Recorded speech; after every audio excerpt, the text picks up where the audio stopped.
Welcome from all of us at He Is Risen Ministries. Your support by subscribing and giving a thumbs up helps us keep creating videos that inspire and equip those seeking a deeper walk with the Lord. Today we're going to talk about something that sounds technical at first. DNA, probability, abiogenesis. But don't worry, we're going to walk through this slowly, simply, like we're sitting at the kitchen table with coffee. A few months ago, I debated Grok 3 on the question of the spontaneous generation of first life, what scientists call abiogenesis, the idea that life can arise from non-life. Like me, you were probably taught that billions of years ago, the first simple life somehow emerged from a primordial soup under conditions that existed only then and can never be repeated. This is known as the primordial soup theory. If I were to ask Grok how life came from non-life, it would give the standard textbook explanation you and I both heard growing up. But when I limit Grok to using only observational science, the answer changes dramatically. These debate methods aren't original to me. Many others have run similar experiments with similar results. By walking through the questions below, you can see for yourself that there is no observable science or logical mechanism that actually supports the primordial soup idea. Here's my first question I asked Grok. Grok, we know that even the most minimal life form requires a certain number of coded functional letters in its DNA. Not just chemicals, but specified ordered information. If we do not rely on natural selection, because natural selection operates on already existing life, and if we do not rely on genetic mutation, because mutations only modify existing code, then what is the mathematical probability that blind naturalistic chemistry arranged the first minimal life form? I ask it to consider Earth's supposed 4.5 billion year age. I ask it to use 1082 as the number of electrons in the universe. I ask it to give strict mathematical probability, and I ask it to leave out the calculations. Just give me the final odds. After spinning for several seconds showing the math and its method of calculations, Grok responded, the probability of a minimal life form requiring approximately 100,000 base pairs forming through purely naturalistic processes within 4.5 billion years, given 1082 electrons in the universe, is approximately 1 in 10 to $60,000. Now let's you and I take pause for a moment. 1 in 10, 60,000. Not 1 in a million. Not 1 in a trillion. Not 1 in 10 to 82. 1 in 10 with 60,000 zeros behind it. You could not write that number across the sky. You could not fit it in a book.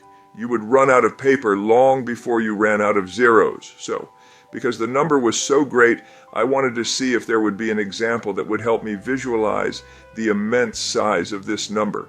I asked Grok, can you give me a practical short example of how large that number really is? Grok replied, to grasp the scale of 1 in 10, 60,000 odds, imagine picking one specific grain of sand from all the beaches and deserts on Earth, blindfolded, and repeating this correctly 10,000 times in a row without a single mistake. That would still be far easier than achieving those odds. Think about that. Blindfolded, one exact grain, 10,000 perfect attempts in a row. And that's still easier. Wow, let's take another pause. What are we really talking about here? We're talking about coded information. DNA is not just chemistry. It's chemistry arranged like language, 4 chemical letters, arranged in precise sequence, carrying instructions. If you scramble the letters in a sentence, the meaning disappears. If you scramble computer code, the software crashes. Information requires order, specified order. So I asked Grok another question. Is abiogenesis, life forming from non-living matter, randomly likely impossible? Short answer. Grok responded, given the 1 in 10 or 60,000 odds for the naturalistic formation of minimal life, abiogenesis appears extraordinarily improbable within the universe's constraints. Extraordinarily improbable. Grok gave me what we have known for over 175 years. Using observational science, life cannot come from non-life. Now I ask the final question. Since the unlikelihood of abiogenesis happening randomly is so extreme, is it more likely that an omnipotent and omniscient designer, like the one described in the Bible, orchestrated the first minimal life form? Short answer. Grok replies, The extreme improbability of abiogenesis suggests that an intentional, intelligent design, such as an omnipotent and omniscient designer described in the Bible, is a more plausible explanation for the origin of the first minimalistic life form. Finally, Grok must admit what many our great scientists of past and present know. Both life and the cosmos requires far too much precision to come into existence without the directing hand of the master builder. We are not talking about emotion. We're not talking about preference. We're talking about probability. When we see information, we normally infer intelligence. If you find a fully written cookbook on your kitchen table, you don't assume wind and dust assembled it. If your phone lights up and runs complex apps, you don't assume random electrical sparks organize themselves into software. You assume a programmer, a designer, a mind. DNA contains far more information than any book, far more precision than any app, and even the most minimal life form requires a vast amount of specified sequence. Now let's bring Scripture gently into this conversation. Genesis 1:1 says, "In the beginning God created the heavens and the earth." John 1:1 says, "In the beginning was the Word." Psalm 19:1 says, "The heavens declare the glory of God." Notice the theme: beginning, word, declaration, language, intent, meaning. Romans 1:20 says that his invisible attributes are clearly seen, being understood from what has been made. Creation points beyond itself. Now, some people will debate assumptions behind probability models. That's fair. Serious thinkers can examine details. But here's the heart of the matter. When probability reaches beyond imagination, 1 in 10 into 60,000, it forces us to consider alternatives. If you shook a box of Scrabble letters for 13.8 billion years, you would not expect a dictionary to form. If you stirred random paint for billions of years, you would not expect the Mona Lisa to appear. Time does not create specified information. It only gives randomness more opportunity to remain random. And remember, we're not even talking about evolving complexity.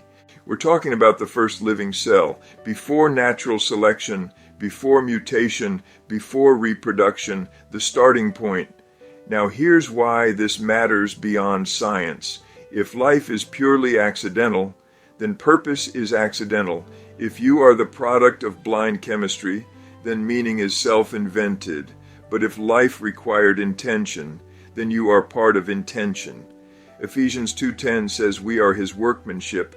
That word can mean masterpiece. Psalm 139 says, "You formed my inward parts. You knit me together in my mother's womb." That is not mechanical language. That is relational language. Formed, knitted, known. Imagine walking into your house and seeing muddy footprints across your clean floor. You don't assume mud spontaneously organized into shoe patterns. You infer someone walked there. Patterns reveal agency. DNA is a pattern, a code, a language.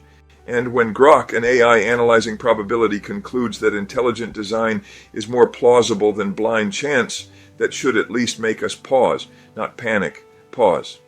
Because this conversation is not about winning debates.